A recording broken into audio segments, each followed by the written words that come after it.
Kozhikode railway സ്റ്റേഷനിൽ ഒന്നാം പ്ലാറ്റ്ഫോമിലെ ഗതാഗതം പുനഃസ്ഥാപിച്ചു. ക്ലോക്ക് ടവർ തകർന്നതിനെ തുടർന്നാണ് ഗതാഗതം തടസ്സപ്പെട്ടിരുന്നത്. കനത്ത മഴ കാരണമാണ് കെട്ടിടം തകർന്നതെന്നും സ്ഥിതിഗതികൾ പരിശോധിച്ചു വരികയാണെന്നും റെയിൽവേ അറിയിച്ചു.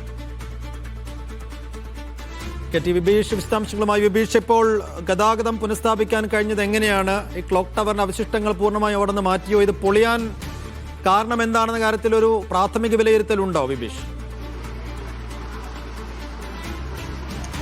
സൈഫു, ഇപ്പോൾ ഗതാഗതം അതായത് ട്രെയിൻ ഗതാഗതം പുനഃസ്ഥാപിച്ചു എന്ന് തന്നെ പറയാം. അതായത് കോഴിക്കോട് റെയിൽവേ സ്റ്റേഷനിൽ 2-3 പ്ലാറ്റ്ഫോമിൻ്റെ 2-3 ട്രാക്കുകൾ ഒഴികെ ഒന്നാമത്തെയും 4-മത്തെയും ട്രാക്കുകളിലൂടെ ട്രെയിൻ കടത്തിവിടുന്നുണ്ട്. അക്കാര്യത്തിൽ പ്രശ്നങ്ങളില്ല.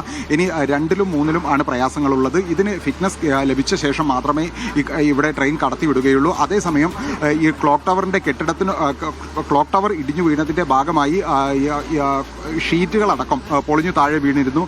ഈ ഷീറ്റുകൾ മാറ്റുന്ന പ്രവൃത്തി ഇപ്പോൾ പുരോഗമിക്കുന്നുണ്ട്. അതായത് ഷീറ്റ് വെൽഡ് ചെയ്തത് പൊട്ടിച്ച് എടുക്കുന്നതടക്കമുള്ള പ്രവൃത്തികളാണ് ഇപ്പോൾ പുരോഗമിക്കുന്നത്. സമീപത്ത് തന്നെയാണ് നമുക്ക് ദൃശ്യങ്ങളിൽ കാണാം, സമീപത്ത് തന്നെയാണ് ഈ ക്ലോക്ക് ടവർ, ഭാഗികമായി വീണ ക്ലോക്ക് ടവർ ഉള്ളത്. ഇത് ഇന്ന് രാത്രിയോടെ പൊളിച്ചു മാറ്റാൻ കഴിയും എന്ന തരത്തിലാണ് എത്തുന്നത്. എന്നാൽ ഇത് ഏത് തരത്തിൽ പൊളിക്കണം എന്ന തരത്തിൽ ചില സംശയങ്ങൾ നിലനിൽക്കുന്നുണ്ട്.